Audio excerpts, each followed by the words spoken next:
ഓ, അതല്ല എനിക്കറിയേണ്ടത്. നിന്റെയും എന്റെയും കല്യാണമാണ് ഇവിടെ നടക്കാൻ പോകുന്നത് എന്ന് നിനക്കും എനിക്കും അറിയില്ല. പിന്നെ എങ്ങനെ നീ എനിക്ക് ഡ്രസ്സ് വാങ്ങി വെച്ചു? അയ്യ, നിനക്ക് വേണ്ടി വാങ്ങി വെച്ചതാന്ന് ആര് പറഞ്ഞു? ഞാൻ അവയ്ക്ക് വേണ്ടി വാങ്ങിയതാ. ഐസാൻ പുച്ഛത്തോടെ പറഞ്ഞത് ഫിനുവിൽ ദേഷ്യം നിറഞ്ഞു.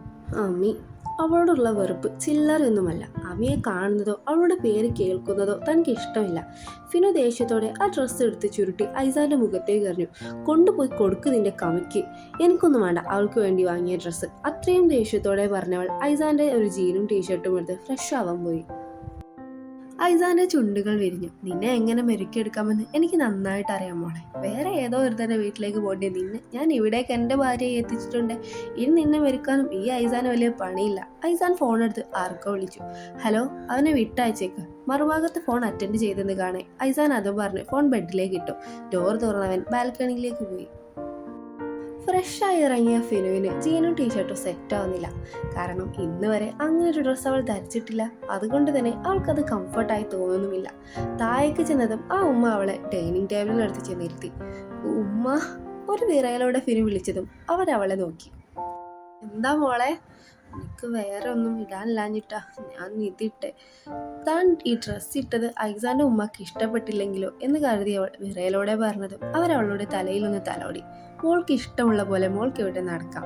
ആരെയും ഒന്നും ബോധിപ്പിക്കേണ്ട ആവശ്യമില്ല. ഇന്നു മുതൽ ഇത് മോളുടെയും കൂടി വീടാണ്. ഉമ്മ പറഞ്ഞത് കേൾക്കെ ഫിനുവിന്റെ കണ്ണുകൾ ഈറനണിഞ്ഞു.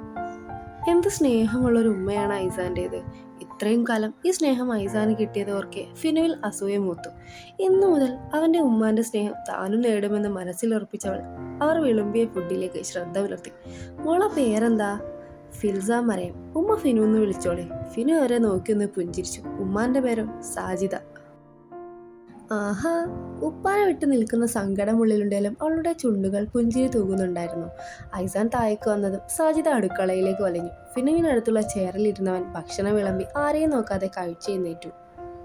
ഫിനു അവനെ തന്നെ വായും പൊളിച്ച് നോക്കിയിരുന്നതും ഐസാൻ അവളെ നോക്കി പുച്ഛിച്ചു. എന്നെ വായി നോക്കിയിരിക്കാതെ വല്ലതും തിന്ന് എഴുന്നേറ്റ് കൂടി. അവളോട് ഒച്ച വെച്ചവൻ അടുത്തുള്ള സോഫയിൽ ഇരുന്ന് പത്രം എടുത്ത് നൂർത്തി. ഏയ് ഐസുക്ക! ഐസാൻ അടുത്ത് വന്നിരുന്നവളെ കാണെ ഫിനുവിൽ ദേഷ്യം നിറഞ്ഞു. നീ എവിടുന്നാ വരുന്നേ? ഐസാൻ അമ്മിയെ നോക്കി പിരുകമുയർത്തി. ഞാൻ ഫ്രണ്ടിന്റെ വീട്ടിൽ നിന്ന്. അമ്മി അവരെ നോക്കി പുഞ്ചിരിച്ചു. അമ്മയുടെ നോട്ടവും സംസാരവും ഒന്നും ഫിനുവിന് ഇഷ്ടപ്പെടുന്നില്ല. അവൾ ദേഷ്യത്തോടെ അടുക്കളയിലേക്ക് പോയി. ആരാ ഉമ്മ വന്നേ? ഫിനു ഉള്ളിലെ ദേഷ്യം കടിച്ചമർത്തി അമ്മിയെ അറിയാത്ത പോലെ ചോദിച്ചു. ആരെ വന്നോ? ഐസുമോന്റെ ആരെങ്കിലും ആയിരിക്കും. ഒരു പെണ്ണാ വന്നേ. എന്നിട്ട് ഐസുമോനോട് സംസാരിക്കുന്നുണ്ടോ? അത് അമ്മിമോളാ. നിന്റെ ഐസുക്ക പെണ്ണുങ്ങളോടൊന്നും അധികം സംസാരിക്കില്ല. അമ്മിമോളോടെ ക്ലോസ് ആയി സംസാരിക്കാറുള്ളൂ. ഒരു കൊമ്മിമോള് വന്നേക്കുന്നു. പിന്നെ ദേഷ്യത്തോടെ ഒന്ന് മൂളിയിട്ട് ഹാളിലേക്ക് നടന്നു.